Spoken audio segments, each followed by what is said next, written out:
The black can is the sacred symbol of the Mexican Mafia. It is known throughout the Hispanic community and the Hispanic gang subculture, including rivals.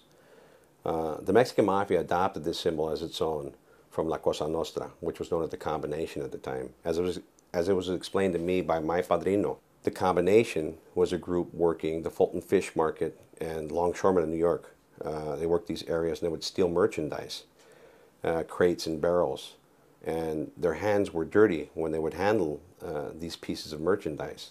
Unbeknownst to these individuals, their impression or the imprint of dirt or grease on their hands would be left on the merchandise. For other people who worked in that area, they understood that this belonged to the Combination, and oftentimes it had black impressions or black prints on the sides of the crates of merchandise, and they knew not to steal it because it belonged to La Cosa Nostra. The Mexican Mafia adopted this symbol as its own and called it the Black Hand of Death. This is an important image for the organization. It's been utilized as a form of terror, indoctrination, and respect and awe. Every Sureño throughout the United States understands what the Black Hand is. Every rival of the organization knows what the Black Hand represents. Even the Hispanic communities, and a large part in California and the Southwest, understand what the Black Hand means. This has become ingrained in the lore of the prison subculture, Hispanic gang subculture, and mainstream community. This is our one identifying symbol. It's typically the left hand that's pointed outwards in a tattoo, or a left handprint. It may appear to be the right, but it's considered that the left hand is insidious in some fashion, and this is why the Mexican Mafia typically uses the left hand to represent its symbol. Oftentimes, it's emblazoned with an M, or the word M, somehow integrated within the palm. I personally have one tattooed on my chest, and a variety of different members, a host of different members, utilize this symbol as well. Again, I can't emphasize the strength of this symbol. It's been so ingrained into the rank and file of our infrastructure that it is immediately recognizable, and it denotes membership. It also represents a symbol of terror, and we utilize terror. I mean, often this is the bread and butter of the organization. So everything that we involve ourselves in, everything that we project, is a form of terror. Just the image itself is ominous. You look at it, it doesn't look warm and fuzzy. It is threatening. The tattoo and the symbol itself is threatening. And this is understood, that the Black Hand is about death. The Mexican Mafia is death. This is a modern day Murder Inc. The Mexican Mafia is known for its violence. It will participate in violence, and it will do it with impunity. Members don't care if people see. Members don't care if they get convicted, and members don't care if they go to death row. All members understand this. It's instinctual. This is what you joined, a mafia. We are there to kill people. We are there to control. It's about power and violence. And this is ingrained in the psyche of every member and every Sureño. The Mexican Mafia tattoo and symbol is considered a right earned by members who are inducted into the organization. For an individual to utilize this symbol, otherwise incorporating an artwork, artistic expression, or tattoos, is punishable by death. Nobody can use this symbol. It's almost as if it's a copyright or a trademark for the organization.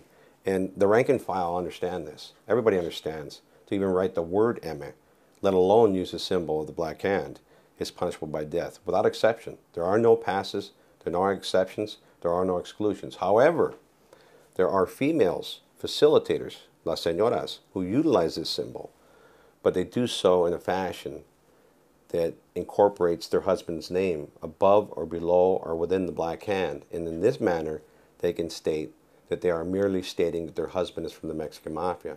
But women sometimes do incorporate the word M or the Black Hand as tattoo body art. There are a variety of different symbols utilized by the organization, the predominant symbol being the Black Hand. But there's also a Mayan numeric system, which would incorporate the 2 bars and 3 dots. The 2 bars equal 5 apiece, and the 3 dots equal 3. Cumulatively, they add up to 13. 13 has an alphanumeric correspondence, which is the letter M. The letter M in Spanish is M. Individuals utilizing this symbol are typically Sureños, and it identifies their adherence and adoption of ideology of the Mexican Mafia. The Mexican Mafia also utilizes at times La Mariposa. La Mariposa is the butterfly. The butterfly in and of itself does not indicate membership, but it is a code name for the Mexican Mafia. We speak of La Mariposa when we don't want others to understand that we're speaking of the Mexican Mafia. There are a host of other different variations and utilizations of the word M, including the word emero, which I have tattooed on my bicep, or the word simply M, or los famosos. Los famosos means the famous ones in English. These tattoos, including the word emero, are often utilized by Mexican Mafia members. One of the tricks used by Mexican Mafia members in order to conceal their membership is to incorporate the word or letters or black hand within body art. This is done in a number of different ways, including the incorporation of the word emero, mafia, within the design of Aztec headbands and artwork. In dark shaded areas, the Mexican Mafia members sometimes incorporate the black hand. But as many ideas I can come up with, there are a variety of different other ways. These symbols are often utilized by members. Sometimes Sureños also utilize body art. And at first blush, tattoos appear to be tattoos. But to the astute individual, you can see and detect his affiliation and the level of his affiliation through his tattoos. For instance, the word sur, south side, or southerner is often incorporated by Sureños throughout the United States.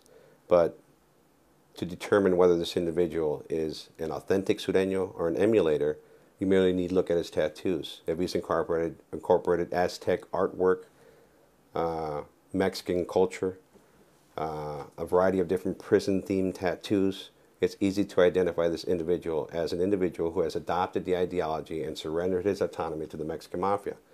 A simple look at these tattoos will tell you exactly who the individual is. I can look at a typical gang member and tell whether he's been to prison or not. It's a practice.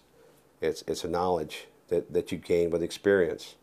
So these tattoos actually tell a story. I mean, they're not simply body art. They're indicative of a much more nefarious purpose and reason. The Mexican Mafia does not participate in graffiti. It is unheard of for a Mexican Mafia member to go scratching or spray painting on walls. It does happen in some prison settings, but it's frowned upon because the membership knows that it will eventually be crossed off by an enemy, thereby dishonoring the organization. Sureños know this as well. They understand that to write the word eme, even as a form of homage, is punishable by death. This is just unheard of in our subculture. Within our organization, to claim that title is immediate death. There is no equivocation on this topic. For some of the graffiti that's been popping up throughout the nation and across the world, this has to be the work of emulators, as Sureños would not conduct this type of activity. They would not participate in this. This is well understood among the rank and file of the Sureños. This is a sacrilegious act to the organization. So it's obviously the work of somebody mimicking something they heard or a behavior that they believe is expected of them.